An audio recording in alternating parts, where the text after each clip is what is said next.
natuto sa nakaraan. Bawat pangyayari may malalaman. Mga aral na dadalhin ko hanggang bukas ng buhay ko. Lahat ng pagsubok ay kakayanin ko. Babaguhin ang buong mundo.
Good morning. Good morning, class. Ngayon patuloy natin ang ating leksyon tungkol sa pre-colonial trading. So, bago pa dumating ang mga Espanyol, mayroon ng masiglang sistema ng kalakalan ang Pilipinas. Tinatawag natin itong pre-colonial trading. So, ano ba ang itsura ng kalakalan noon? Ang ating mga ninuno ay nakikipagkalakalaan sa iba't ibang tribo sa loob ng ating kapuluan. At pari na rin sa mga kalapit bansa tulad ng China, India at Indonesia. Sila ay nagpapalitan ng mga produkto tulad ng spices, pearl, gold at textiles. A skill to build trust. Look at it. Sa totoo lang, that's a huge part of our history. Learning how to connect with the world. Pre-colonial trading showed us how connected we really are. Okay, so that's the overview of our lessons. Sa susunod, we'll dive deeper into the details of the routes and products. But for now, let's say goodbye. But I want to remind you that we have a quiz next class. And I hope you will study well, and I suggest that you read books from the library to get to yourself some advanced knowledge. Okay, that is all. Aba, ayos! Quiz na naman! Have a good day.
bumili na kayo. Anong gusto nyo?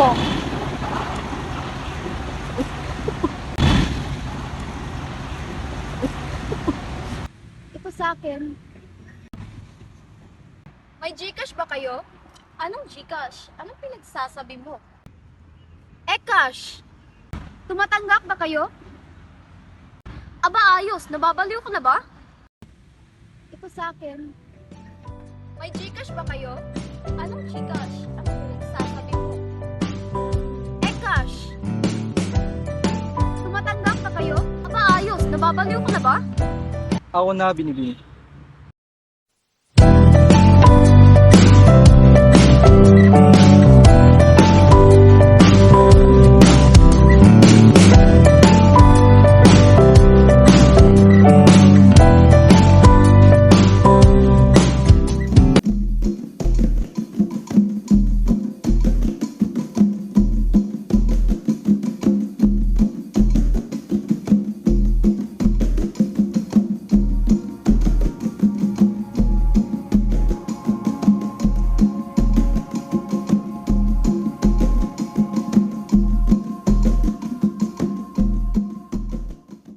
Di na alam kung ba't na ganito, mga kilos ay nagbago.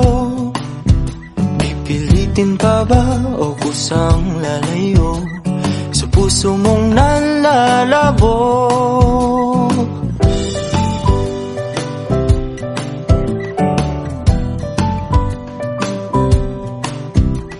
Ang dating alam, panaginip na lang, mga sana'y di mabilang.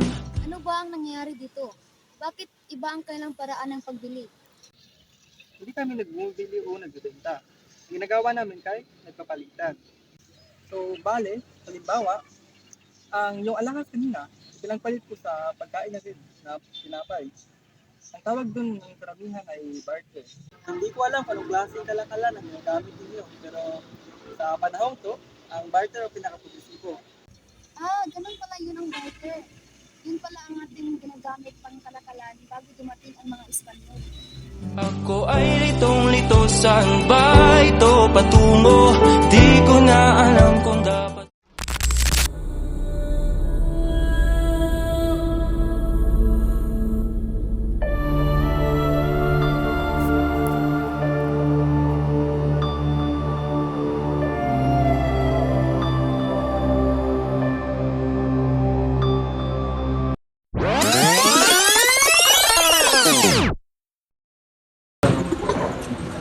Yung sarausos?